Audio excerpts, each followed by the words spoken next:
Welcome to Readers of the Lost Art with your presenter, Dr. Paul Anthony Taylor, a recovering academic.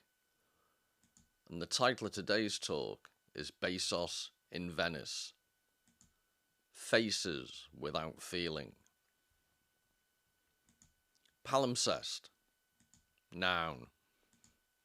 A manuscript or piece of writing material on which later writing has been superimposed on effaced earlier writing. To be empty.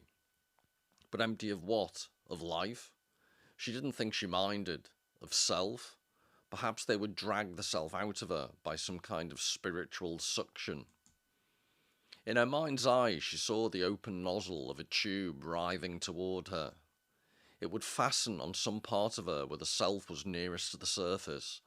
A powerful vacuum would form inside it, and then her sentient self would be sucked in and pass like excrement along the tube.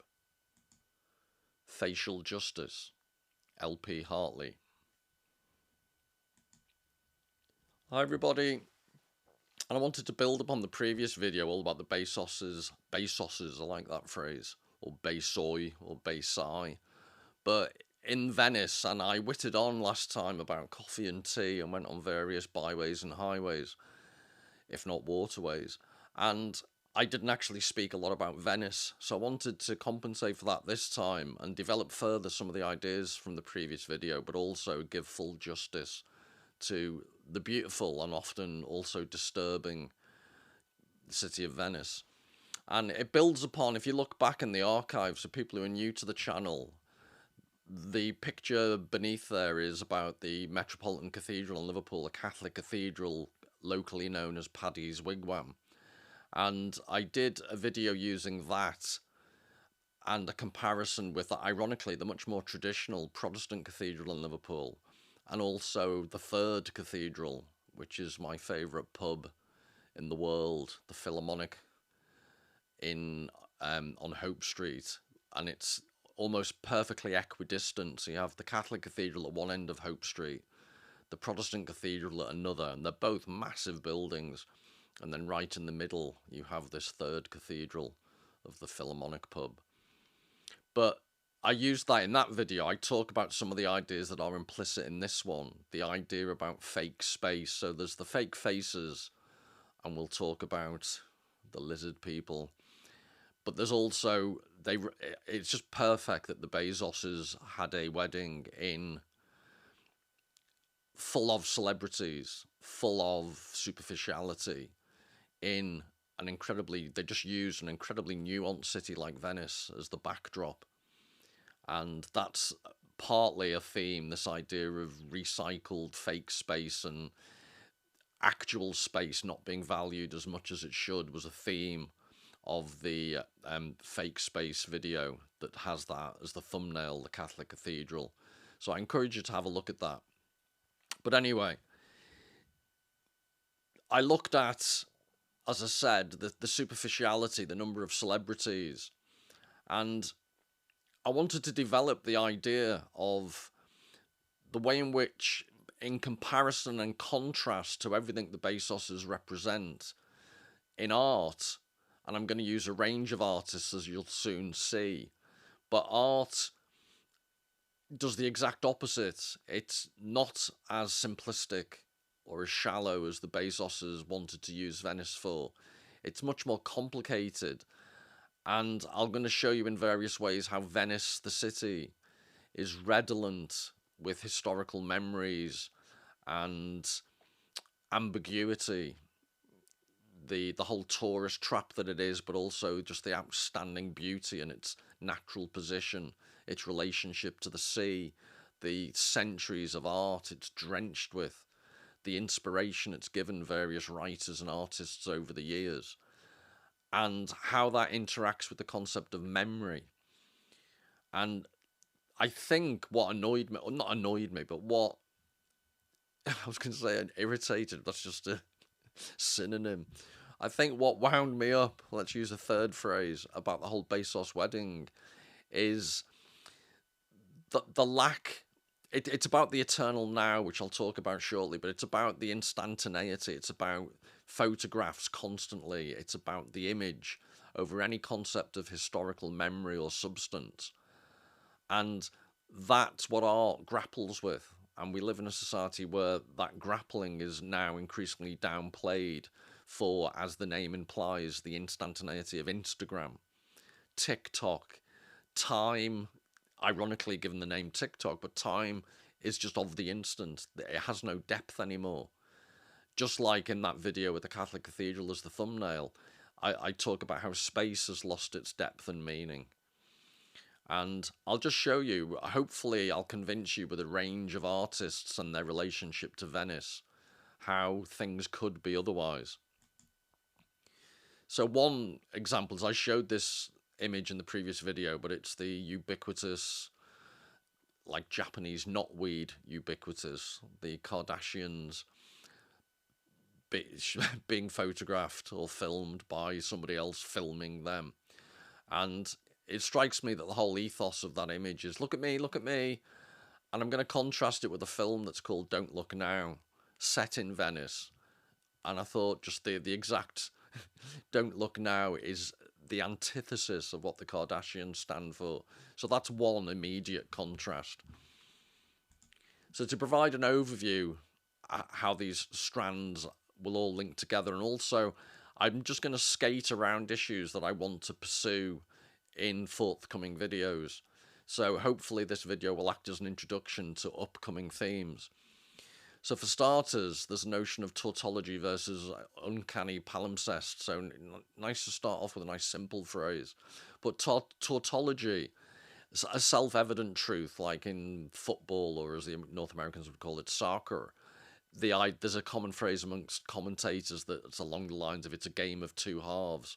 Well, yes, it is. That's a tautology, a self-evident statement. The tautology of celebrities in the Bezos wedding, all their guests were posing for the camera, is a few of them will have achieved things. So Jeff Bezos himself has achieved great wealth through actually producing or creating a company that people value. So ironically, he's not the worst of them.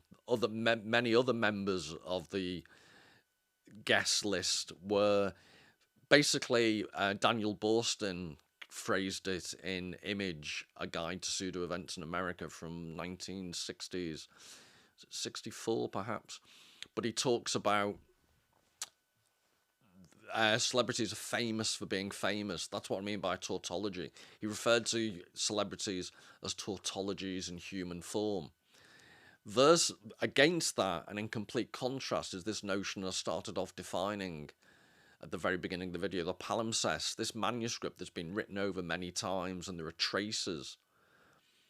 And the uncanny is an idea I really want to look at in future, but Freud looked at it, and many others.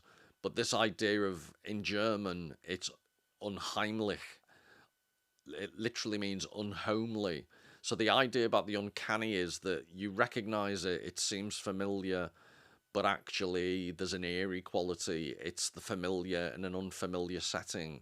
So I don't know, if you're ever at the shops and you see your postman that you're not used to seeing in that setting, it feels slightly uncanny or unusual. That's a very clumsy way of describing it. But what I'm arguing is, what art is brilliant at is dealing with life, history, architecture, a sense of memory as this uncanny palimpsest, this manuscript that's been written over time after time. And I'd contrast that with, the tautology. These celebrities were just famous for being famous. All right, they may be actors, whatever, but, you know, there is a disproportionate level of interest from the media in these people that stands out from any genuine achievement they've ever, obtained in life. That's the tautologist aspect. And you'll be able to see behind me up in the top the face of, I should have done a slide, but I didn't, of Samuel Beckett's craggy face. Now that's a face that's been lived in. I would suggest that's not uncanny, but that is a palimpsest of a face. And then you've seen in the previous, so if we go back, the Kardashians are relatively young, but you know, there's going to be no wrinkles there. And as you can see with Mrs. Besos, no, you're not going to see any wrinkles. I almost called the subtitle to this talk "A World Without Wrinkles," and what I was going to mean by that, and it links to this anyway, a face without feeling. They're not lived-in faces, and physiologically, with the amount of Botox that goes in there, the senses, the facial senses are deadened, facial expressions are deadened. You're not getting the crenellations, the creases, the lived-in old shoe type face of Samuel Beckett, which reminds me of the boots, the peasant boots by Vincent van Gogh. That I think that is the peasant boots in facial form is Samuel Beckett's face. But this is something completely different, and I want to talk about the contrast. So the next thing would be myth, ritual, and reciprocity, and in forthcoming videos I'm going to describe how these things link together. But one aspect of art, as I'll show you through the poetry I'll be quoting from, is the notion of myth from the ancient Greek epic, the whole Greek and Roman mythology. It was tied to those cultures. So it started off the Homeric epics, the Iliad and the Odyssey, some of the founding Western literary documents that we have. They were spoken, they were performed by oral poets, and they were repeated. There was a ritual, the audience interacted. Later in Greece, after the Homer, there was the Greek tragedies that involved the audience and the chorus. And the society at large, you couldn't, walk 5 yards without the need to sacrifice a poor animal. The homestead, the hearth, was basically almost like an altar. The individual family clan, the paterfamilias, the leader of the house, the father figure, was like a priest or a god almost. There are all these aspects to classical culture that literature played a major part in. And that created a relationship with memory, a relationship in society, a very strong sense of identity that art partakes of, but in our day we've largely lost. And the notion of reciprocity, this idea of it's the remnants of it exists today. So if you think of you can be passive aggressive when buying presents. If you buy someone a present that's a bit disproportionate, they may feel honor bound next time round to buy you a present of equal value. And in certain tribal societies, this is an ongoing thing. It is a form of hostility almost. You buy presents or you give gifts, and in order not to lose face, you have to return the favor.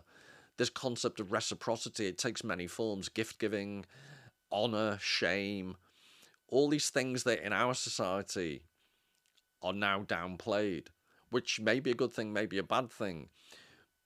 But when you link it to art and how art can be a desublimated form of reciprocity or a sublimated form of reciprocity, ritual and myth, when that art gets expunged from a society, I'm going to argue it is one of the things that leads on to the next point, this idea of tragic memory versus an eternal now. Without myth, ritual, and reciprocity, you're trapped in an eternal now. You're one of the Kardashians on a Venice water taxi, just endlessly photographing yourself, and if not on a Venice taxi, just the endless filming and photographing that nearly everyone today is engaged in. And this idea of tragic memory, art allows an escape from the eternal now, but it's not all cheery laughter. There's not even a downside. It's just the nature of life is about death, rebirth, all these things that art captures. The resonances, the nuances, all the things that are not present in an eternal now. And I'm going to look at that at the very end with reference to a L.P. Hartley. I quoted from him at the beginning from a different book, but he has this book called The Go-Between, which I'll explain in a second, that is very mournful. I think LP Hartley is a poor person's Proust, if that's not too much of an insult. But if you want to get a sense of the elegiac, the memory-drenched, tragic sadness, I'm not really selling his book, am I? But of good art and literature, it's a way of dealing with the reality of loss, of memory, of the passage of time, of all these things that cannot possibly be catered for in the endless, instantaneous photographing and filming of ourselves without end, it seems. So this concept, tragic memory, the role of tragedy is a huge area. So Nietzsche wrote a book called The Birth of Tragedy, and the concept of Greek tragedy, the Apollonian versus the Dionysian, complex concepts that I'll talk about at a future date and I have broached in previous videos. But why it's all relevant, I got there in the end. I'm convinced that the ego on show that you see in the Bezos wedding in Venice, what you see is just that, pure ego, but very little sense of selfhood. And the distinction's an important one that I think people are increasingly unaware of. Selfhood tends to take place as the concept of a self develops in a wider society within the shape of various cultural norms and your role within society, how you see yourself in relation to how other people see you, as opposed to this shallow, egotistical, consumerist, now, following the latest trends, the latest fads. I'm repeating it, but it's this eternal now by its very nature, doesn't change. This now without end, as opposed to the gracious passage of time or the sad passing of time. But this idea of, without trying to be rude, the face of Mrs. Bezos will not age. To paraphrase a war poet, it will always be this sphinx-like surprise cat face. And I'll give you examples of how, and I've already mentioned Samuel Beckett, that there are, your face can age gracefully, maybe mine can't, but this idea of aging gracefully, the idea that the ego now does not allow it, whereas a proper, healthy sense of selfhood would. So the people I'm going to show you, Nicolas Roeg, this English film director, I'm going to be referring to a film, Don't Look Now, from 1973, that's set in Venice. So that's why it's relevant. But also, I want to, in a forthcoming video, look at The Man Who Fell to Earth that stars David Bowie, or Bowie, however you like to say it. And so they're very close together when they were made. And they're just stunningly well filmed. So many of Rogue's shots are just artworks in themselves almost.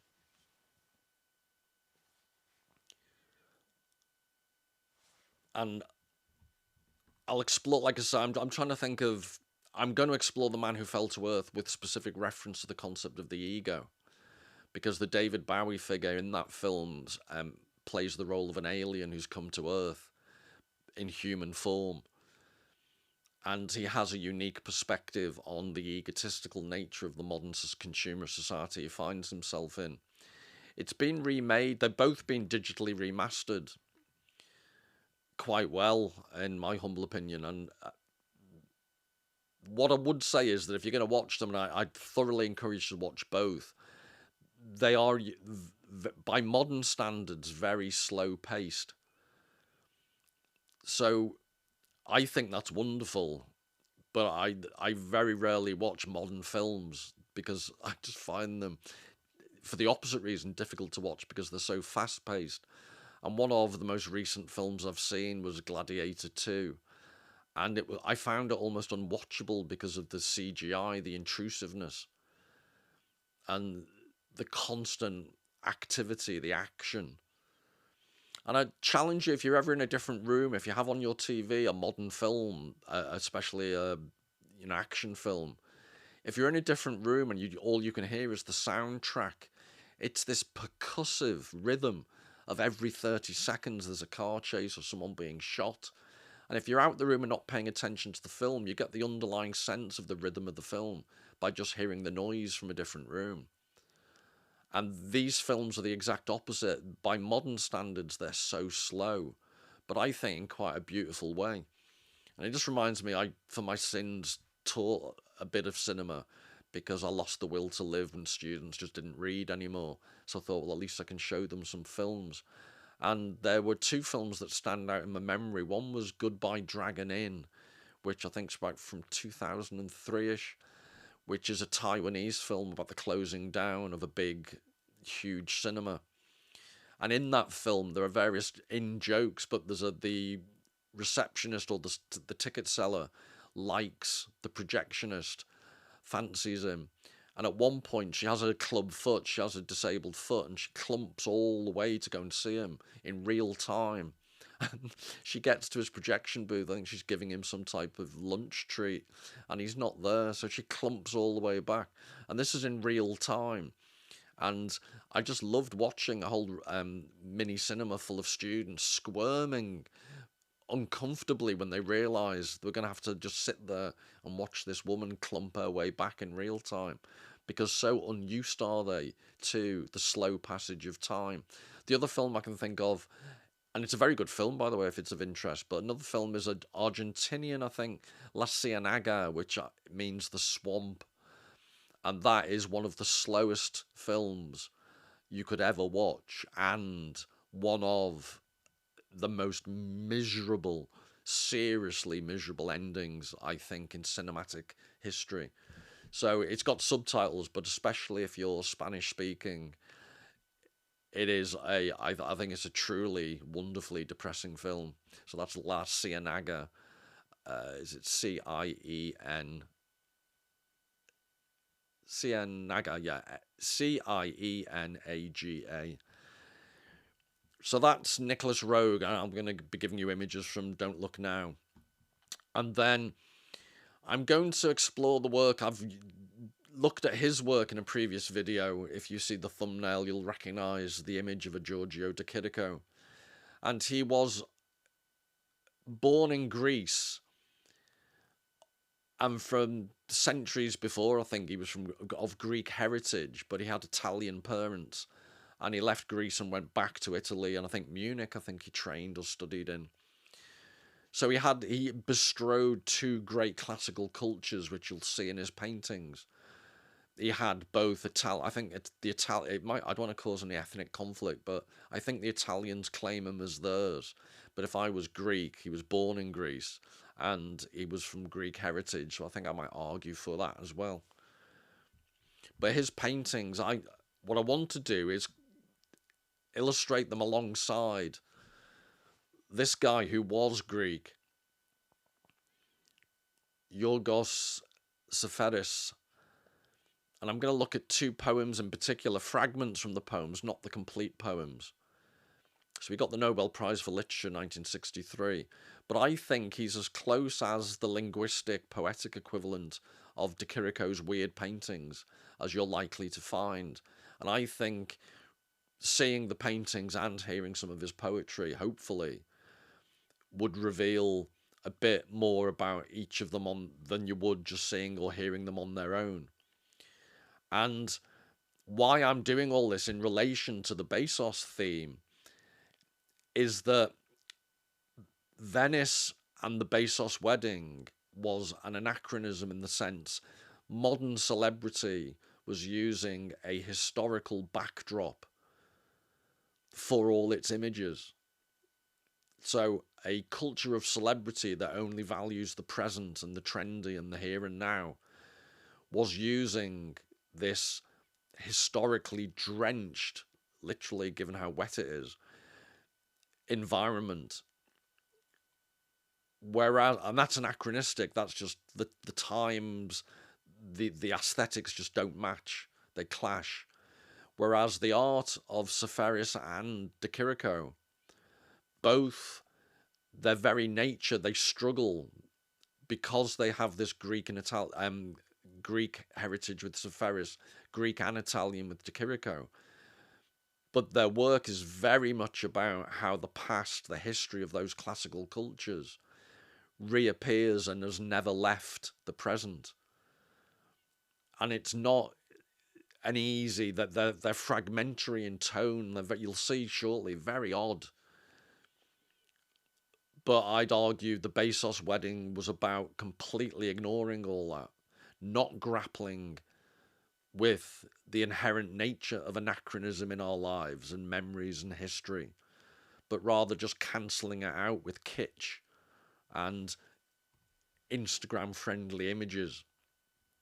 And then I'm going to finish at the very end. So these are the people I want to pull together in opposition to all the values contained within the Bezos wedding. One, I'm not claiming it's one of the best books ever written, but it's just, I just find The Go-Between from 1953 incredibly poignant. And I'll explain why, but it's a book about a young boy who, at the end of the book, has a traumatic experience that basically ruins him for life. But it's in the summer of 1900, there's a heat wave in the UK, which, believe me, is an incredibly rare event. And his friend from school lives in this huge big hall, very rich, aristocratic, and he spends the summer there. And he's looking back at his life. He finds his diary 50 years later, and he relives the trauma, and all of what happened is described. But it was why, one of the reasons I thought it would be relevant to today is, A, it's about memory, it's about history, it's about the things I'm talking about. But interestingly, L.P. Hartley wrote it whilst in Venice. And I don't think it's a coincidence. I think that the history of Venice, this notion of the go-between, in the novel, the young boy acts as a go-between. He delivers messages between the young Marion, this beautiful young daughter of the family, who it turns out is having an affair with a local farmer, despite the fact she's due to be married to another aristocratic rich person. And he doesn't know what's going on because he's very young and naive, and he's used as a go-between. But the go-between also applies to roughly about the age of 60, when Leo, his name is, this young boy, at the age of then 60, looks back and relives the trauma and the pain of being young. It's a go-between between an older man and his youth. It's a go-between of a past age, because from 1900, and then he's looking back in the 1950s, the First and Second World War has annihilated 2 generations of men in the UK and across the world. But it's also the go-between. He's looking back at a failed century. So it's both personal and historical. And it's elegiac. It's just I think personally, a beautifully written book that is redolent. It's all about memory and longing and nostalgia and this sense of depth that I think is also within Chirico and Seferis's work. And like I say, the fact it was written in Venice, I just thought was a neat historical, not even a coincidence. I do think it's relevant. But the facial justice, the epigraph I started with at the very beginning, the facial justice it's unusual for L.P. Hartley. It's like this post-apocalyptic novel that he wrote, a bit like 1984, but not really. But the whole theme is that anyone who's too good looking, I think they're called alphas, anyone who's too good looking is made to have facial surgery so that no one stands out, no one looks differently.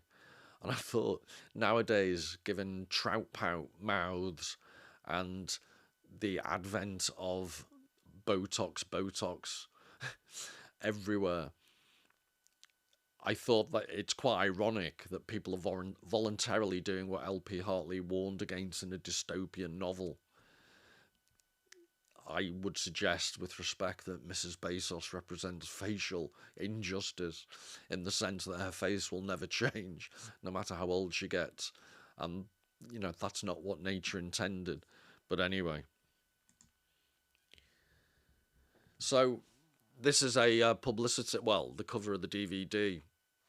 And it's rather ironic. I got to rewatch it. It's on, is it Studio Canal? There's a originally French Canal Plus, the French channel that has a lot of films and movies. And I think the anglicised version is Studio Canal.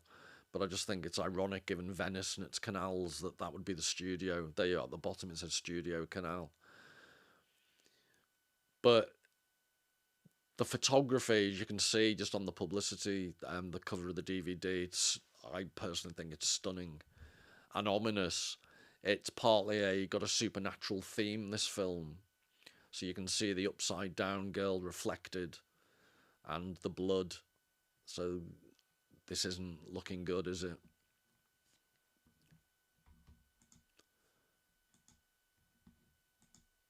So this is one of the opening, very first shots where the Donald Sutherland and Julie Christie characters, man and wife, this is them, their back garden. They have this pond and it's raining. And their daughter and son are playing in the back. And you can see this is the girl, Christine, I think she's called, in her red shiny Mac, reflected in the pond.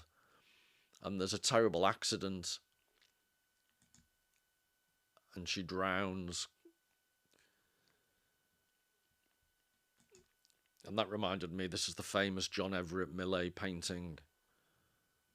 It was 1851 from, it's based upon Hamlet's Ophelia. That's just by the by, that's what it reminded me of.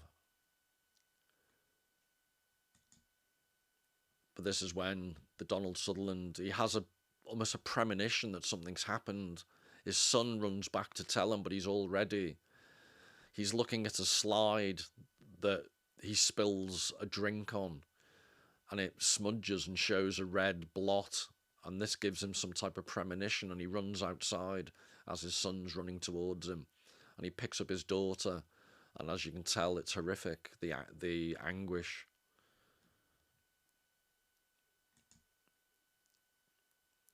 And this is you could tell tight perms were popular in the 70s.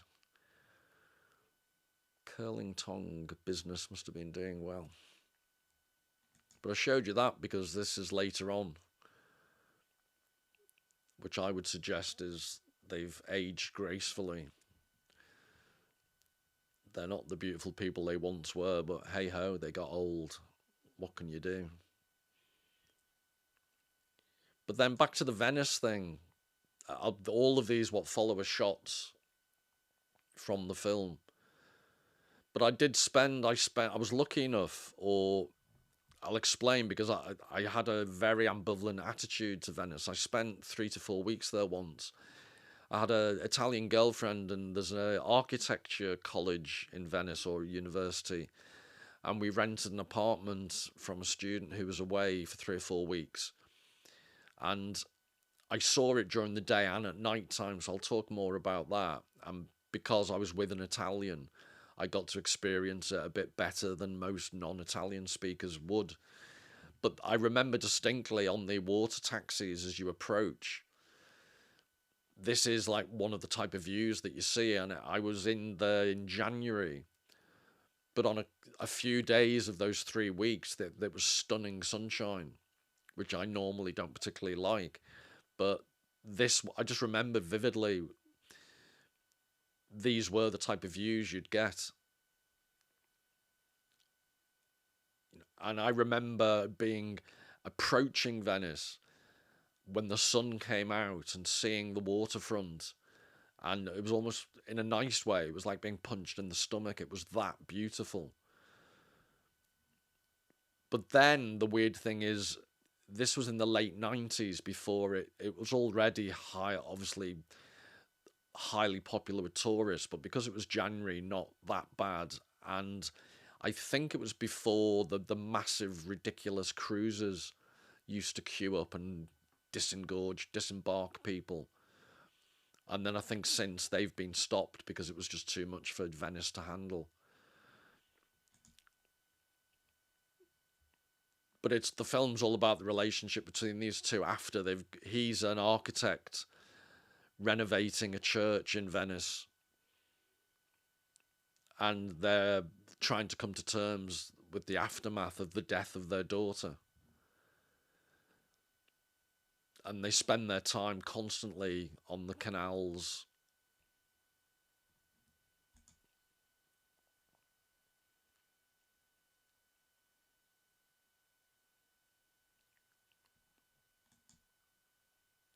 And it's just a beautiful... This is what I was going to say about being there at night.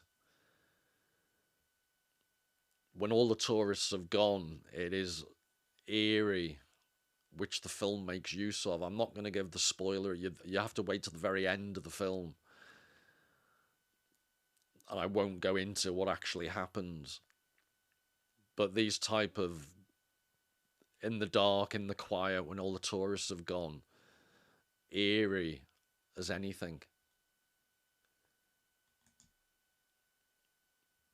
And the light, I distinctly remember one night, there's a prison there, I think. I'm not sure if it's a women's prison, but there's a prison right in the middle. And the mist was on the water. It was just... the light wasn't a million miles different to this. So that's the beauty of it. It really is stunning. But I remember also distinctly, it was one of... not the most upsetting, but it was disquieting. I was walking down one of these side canals on one of the bridges, and it was packed with tourists. And there was one young girl, I'm guessing she would be about 16, 17. And I don't know whether I'm just projecting, but I think I got the impression she was horrendously ill because her skin was in a terrible condition, her eyes were sunk. And I got the sense, and this might be me completely projecting, but I got the strong sense this was like a bucket list dream, one of her final trips abroad. And she was being jostled by this horrible touristy crowd that weren't, giving her any space. And her face was just pure misery. And that, to me, summed up catch Venice on a bad day when the tourists have taken over. But then there are other instances that are also slightly sad. Because I was with an Italian person, there was a Venetian fruit seller, because we were living in the back streets, and there was a local woman haggling with him. And my girlfriend it's Venetian, I think it actually qualifies as a separate language, not just a dialect. So she wasn't getting all the words, but she could understand the gist of what was going on. And that was on its, that language stroke dialect. And the fact that there could still be a fruit seller, I'd be very surprised if there's any left. It was that type of local culture was dying out. So you're in this what I was going to say about history and memory and these things coexisting and coinciding. There's a sadness to Venice in a certain way. Things are dying right in front of you, whilst all this absolutely stunningly beautiful architecture is around you at the same time. And as the Bezos showed, it's used as a backdrop for other very shallow values.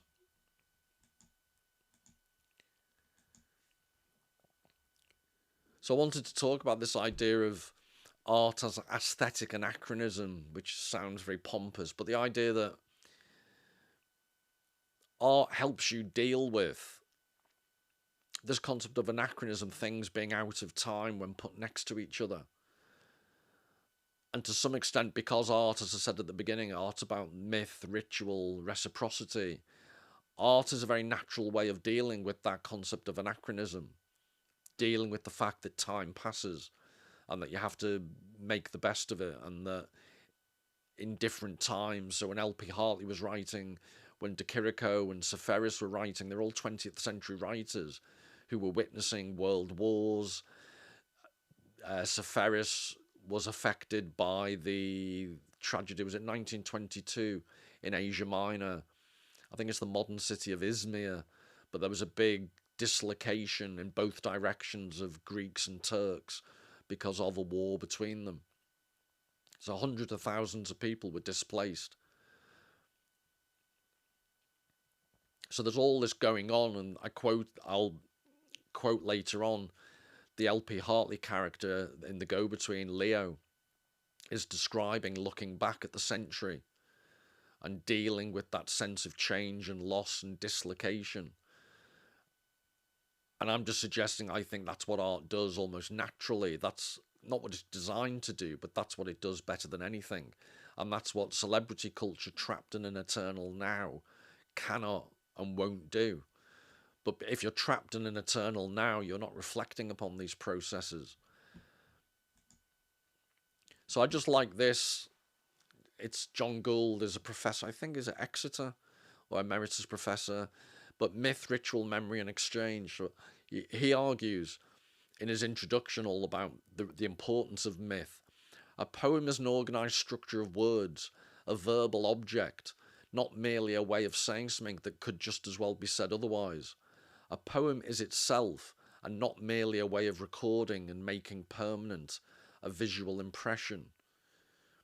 So what I liked about this is the way he makes a poem is like an object. It's like a thing in the world, and that it will survive through time. And because a thing that survived through time isn't in its original setting, it will have anachronistic qualities.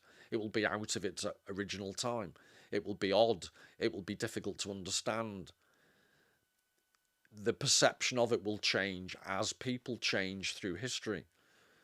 And I think that really helped me understand the concept of why poetry matters and why not understanding it isn't the end of the world, because that failure to understand it is part of history's complexity.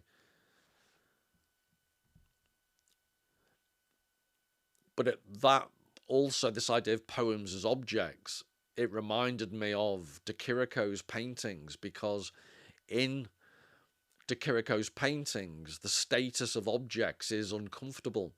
Things don't fit together well. There's this sense of dislocation that I was talking about. So this is called The Delights of the Poet from 1912. And by way of the concept of dislocation, you've got if you notice the steam on the train, what's a train doing with these classical structures? The person in the distance looks like someone from ancient Greece. You've got a clock. So the train is anachronistic. You've also got the steam going off to the right, as I'm looking at it. And the flags at the top are going in the opposite direction. The angles are awkward. The shadows a bit ominous. The green colour of the sky, it's quite oppressive. All of it put together, it's not, in some ways, it's quite a simplistic painting, but the aura, the atmosphere, really odd. So I'm not saying I'm going to explain all this, because I think the whole point of these paintings is they are odd. They're not supposed to be fully understood. But I think these paintings by de Chirico are more easily understood when juxtaposed with the poetry of Seferis, as I'll show. But here's another one.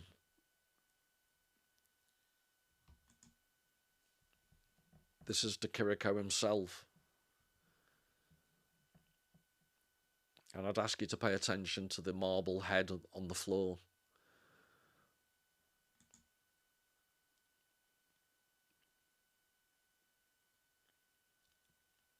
And I ask you to pay attention to the marble head, because this is a poem, Mythistorema, and it's section 3 of this poem. So I apologise because I can't quote the whole thing. It's a long poem in various sections. 24, I think, because it reflects the Homeric epics that were also done in 24 sections. So what I'm going to quote you is slightly fragmentary, but the poems are themselves fragmentary. That's their point. So I'll put in the description links to the originals that you can check out if you've got a mind to. And hopefully that'll overcome some of the fragmentary nature of these selected quotes. So it starts off with an epigraph, and this is from the play Oresteia by Aeschylus. Remember the baths where you were murdered. Agamemnon is murdered by Clytemnestra. So that's the reference. Remember the baths where you were murdered. Cheery. I woke with this marble head in my hands. It exhausts my elbows, and I don't know where to put it down. It was falling into the dream as I was coming out of the dream, so our life became one, and it will be very difficult for it to separate again. So this is back to another Chirico painting.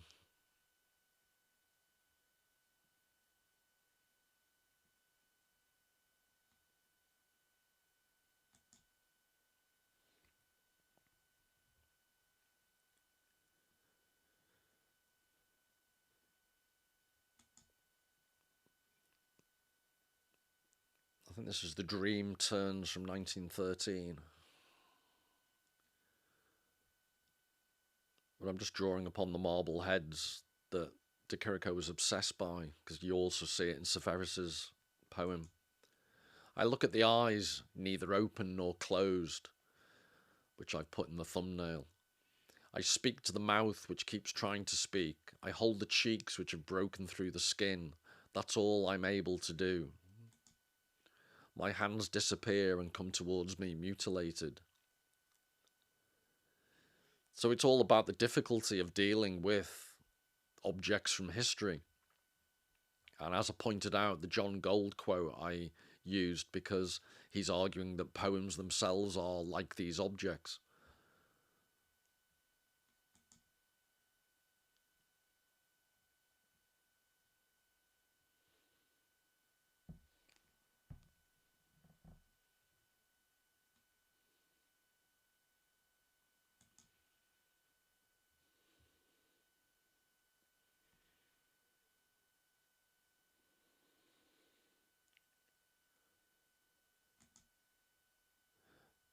This is from his Seferis's poem Thrush. It's part 3, and he has little titles for the different sections. And from memory, this is called Sensual Elpenor. And Elpenor was a young friend of Odysseus, and he survives the Trojan War in the Iliad.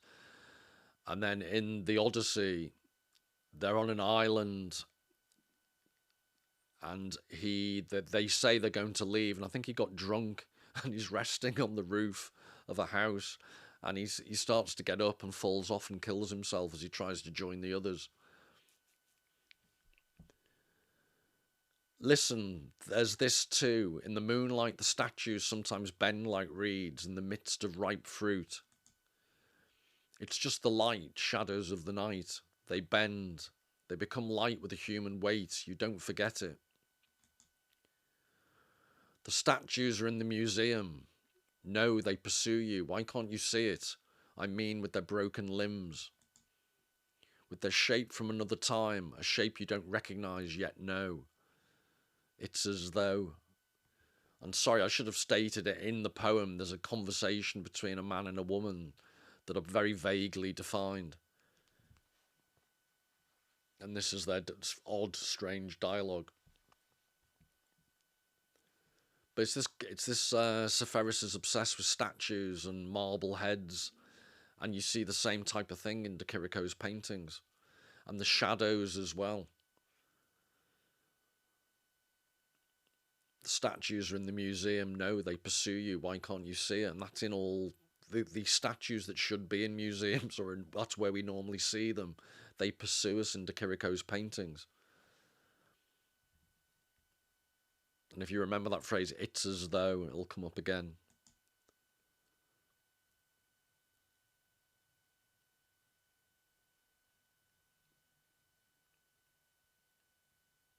This is Chirico. It's called Italian Piazza from 1912. And again, the oppressiveness of the green, the choo-choo train in the background. His father was a railway engineer. So that also explains the obsession with trains. I'm sure Freud would have a field day.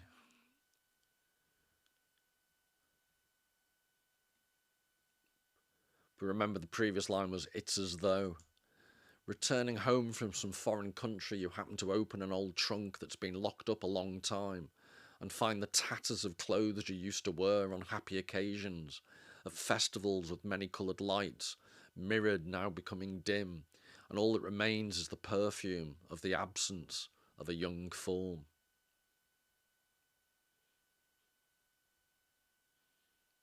So there's a elegiac, nostalgic tone, which I always get from de Chirico's paintings.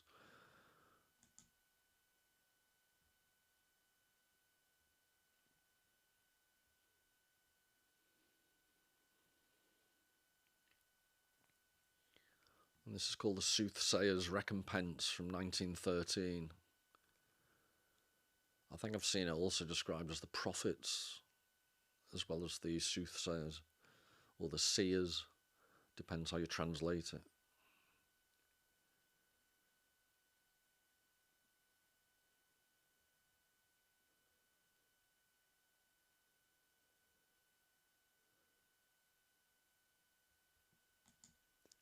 Really, those statues are not the fragments. You yourself are the relic. They haunt you with a strange virginity, at home, at the office, at receptions for the celebrated.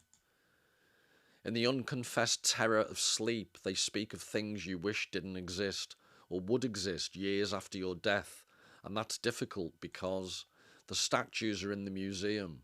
Good night. Because the statues are no longer fragments. We are. The statues bend lightly. Good night.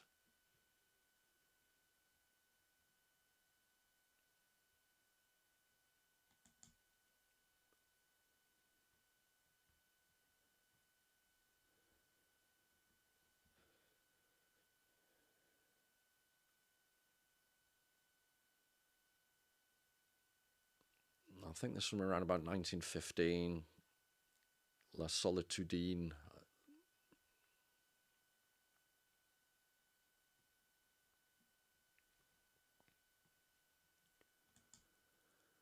And this is Seamus Heaney. He gave a talk at a Harvard University. They did a celebration of Seferis' work. Seferis', sorry.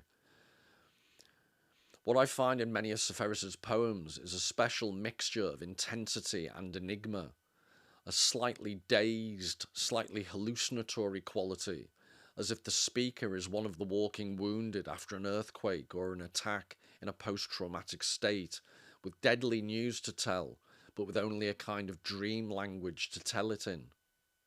I think that really sums up. He's talking about the work, the poetry of Seferis, but actually that for me also explains, in a way, de Chirico's paintings.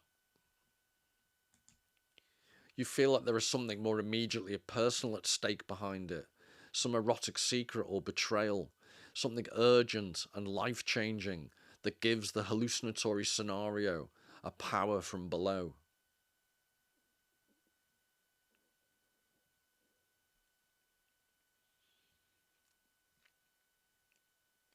And I hope I'm remembering correctly, but I think this next painting by de Chirico,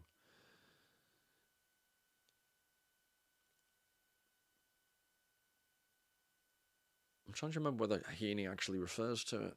But anyway, it reminds me of this.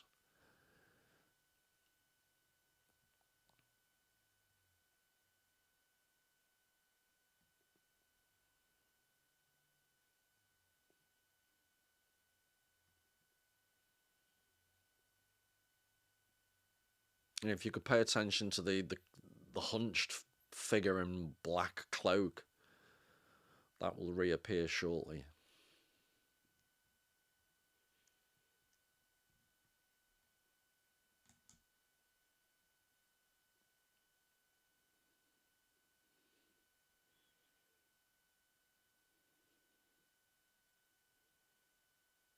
And he's often got melancholy and enigma in the titles of his paintings to Chirico, but this is Gar Montparnasse, sorry, The Melancholy of Departure from 1914.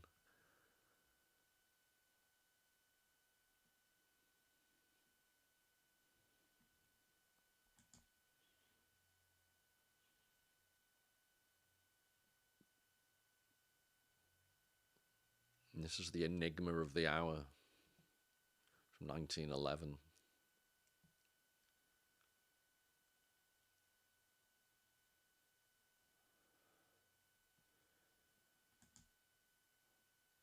And this is The Anxious Journey from 1913.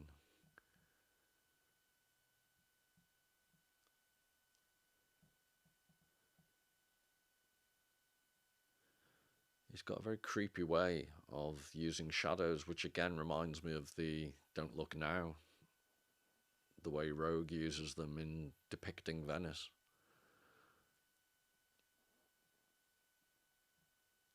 And in that film, like I said, I didn't want to give away the ending, but if you watch it, a lot of it's about the subconscious, the unconscious, and the alleyways, the dark shadows. That's what I get from this too.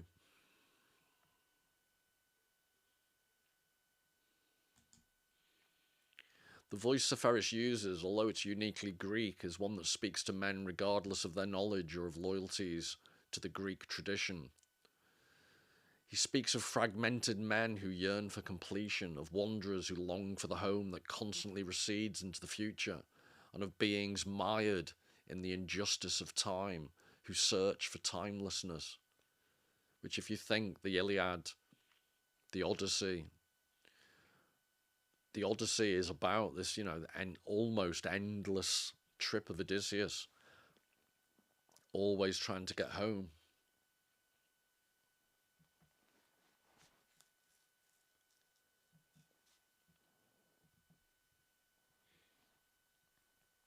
And then remember when I said the shrouded figure. This is Arnold Böckling's painting Ulysses and Calypso. But it's quite clear to me that Chirico was influenced by this.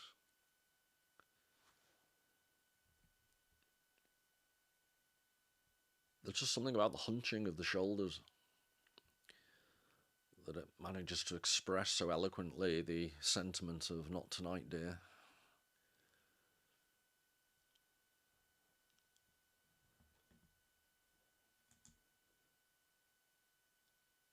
But this is Chirico this time, Melancholy of a Beautiful Day from 1913.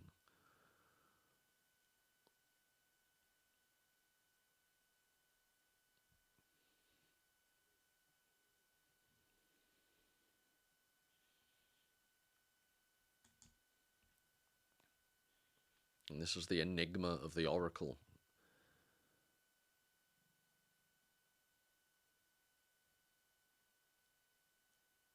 And I'd just suggest it's the oddness of things not quite fitting. I was talking earlier about anachronism, things being out of joint in terms of time.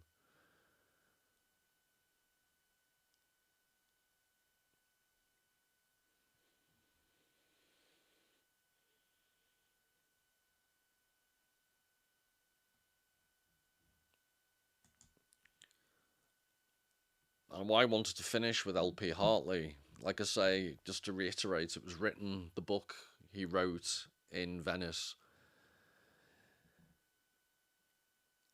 But Leo, the main character, describes how in his diary, while he was at boarding school, he wrote a diary which he was simultaneously very proud of, but he was also very worried that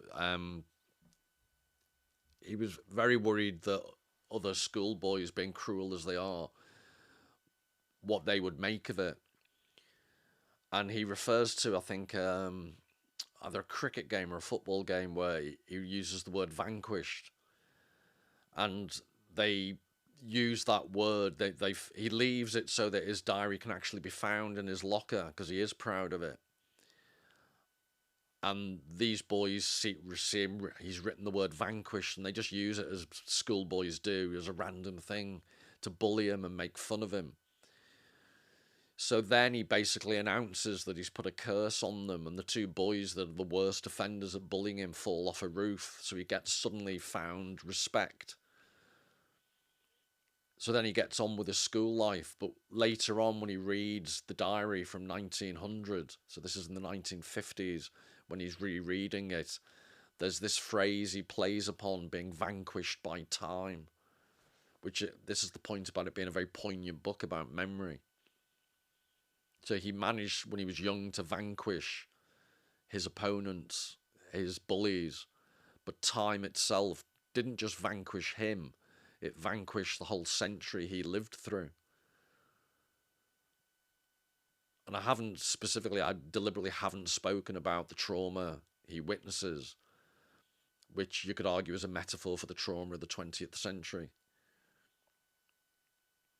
But again, a bit like Don't Look Now, the ending is this traumatic, dramatic ending. But this is what he says, Leo, to himself. Has the 20th century, I should ask, done so much better than I have?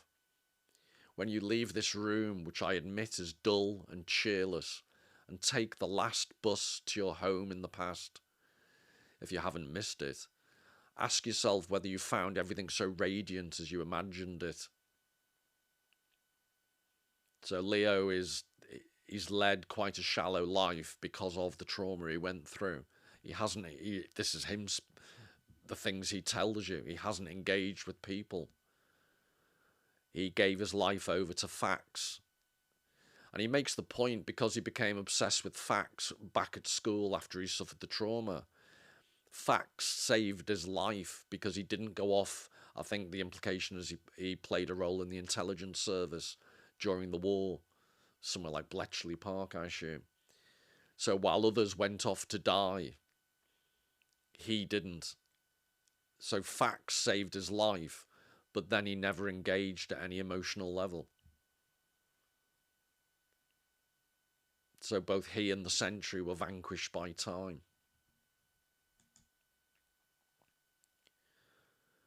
Ask yourself whether it has fulfilled your hopes. You were vanquished, Colston, that's his surname. You were vanquished, and so was your century, your precious century that you hope so much of.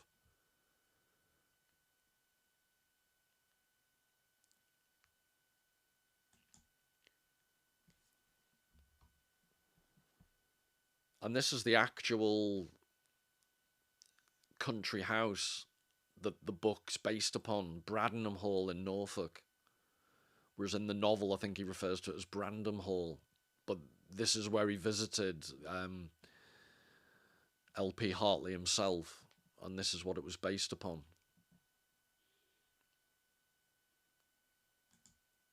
And if you read the book, this is very similar. He witnesses something terrible in an outhouse.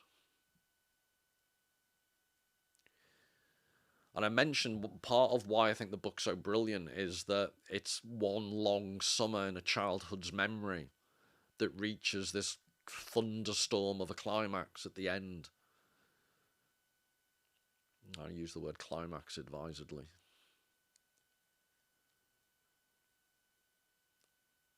But there is something about, and maybe someone from a country that often has hot weather, the atmosphere wouldn't mean as much to you. But if you're British and you've had a whole summer of good weather, it's a incredibly unusual occurrence.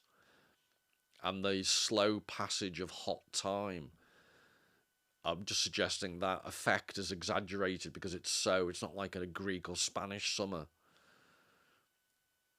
I think it was 1976. I remember there was a heat wave in the UK that I'd probably be the same age Leo was when he's depicted in the novel. And because you did spend a lot of time outdoors, you weren't on your bloody Nintendo. It is this atmosphere of the days lasting forever.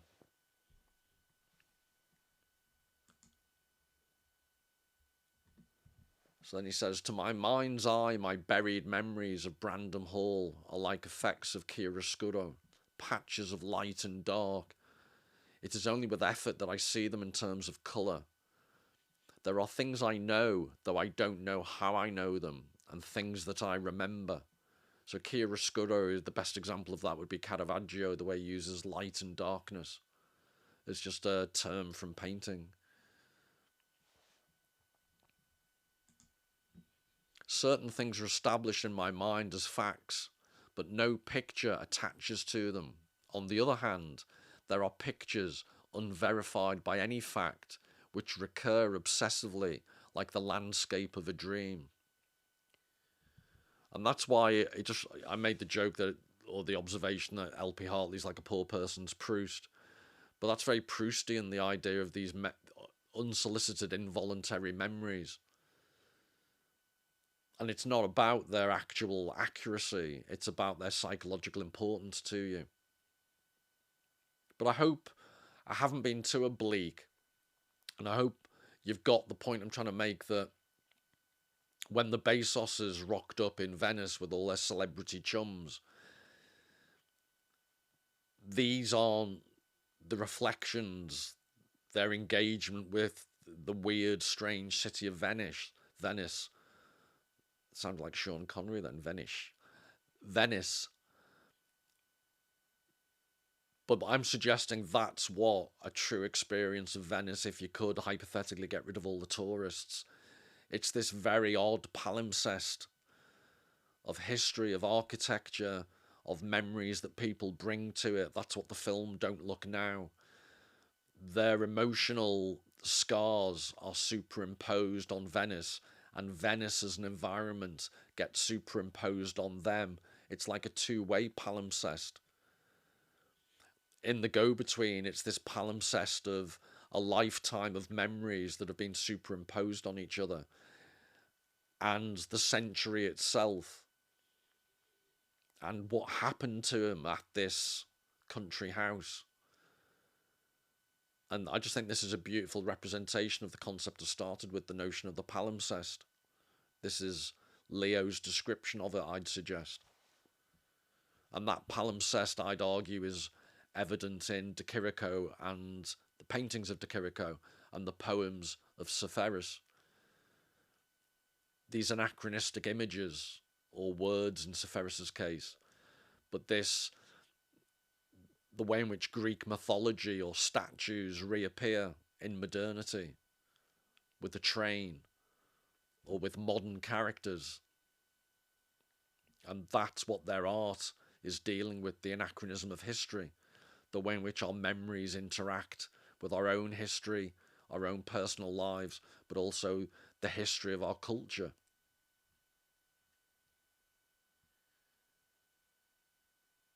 But I just love that second paragraph. Certain things are established in my mind as facts, but no picture attaches to them. Because he's spent his life depending upon facts, so he wouldn't have to think about these things. On the other hand, there are pictures unverified by any fact which recur obsessively. So that's what he can't repress, like the landscape of a dream. And again, I'd suggest Seferis's poems and De Chirico's paintings and the film Don't Look Now are all like the landscape of a dream. So that's how I hope all these four artists, I hope I finally drag them all together.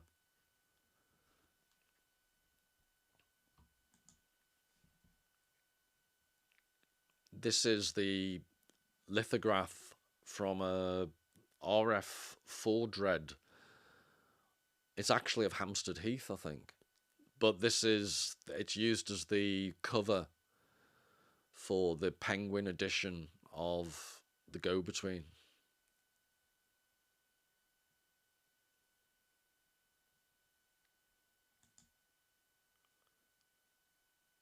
And this isn't the original house, but I just find it interesting that this is, when you've read a book like The Go-Between, this is my point about the concept of the palimpsest.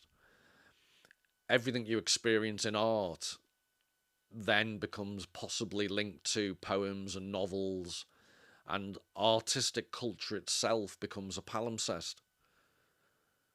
which you don't achieve, Ms. Kardashian, by taking endless bloody photographs of yourself.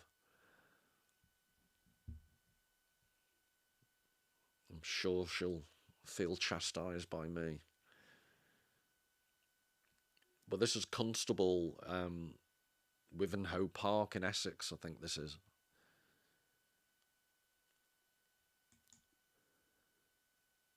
And this is at the very end of the book. He's been sent on his final message to act as a go-between. He's asked to go and speak with Marion, her grandson. And he says, and hardly had I turned in at the lodge gates, wondering how I should say what I had come to say, when the southwest prospect of the hall, long hidden from my memory, sprang into view.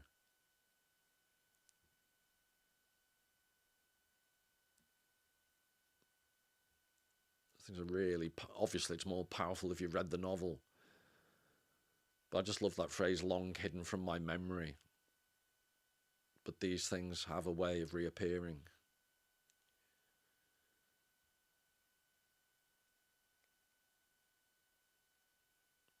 Well, I'll just finish. I hope you've enjoyed that. I'll finish with a final image of Turner with another classical English country house.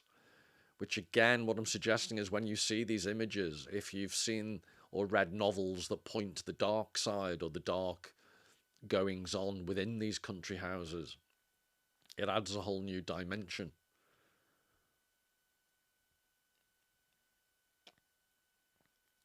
And that's arguably what LP Hartley's The Go-Between does. It allows you to go between these various registers, which I hope this talk's done, to go between a relatively, well, I'll say modern film, but 1973, Don't Look Now, but Venice seen through the emotionality of a couple of parents who've lost a child. Seferis, this Greek guy who's witnessed various tragedies for the Greek people and living in a country that's drenched with history and monuments and statues. And likewise, Chirico, these strange paintings with strange atmospheres, with these anachronistic clocks, trains, and ancient buildings. But all of this together, art produces, it allows you to go between emotional registers that nothing else ever can. So on that note, till the next time, this is a Turner painting.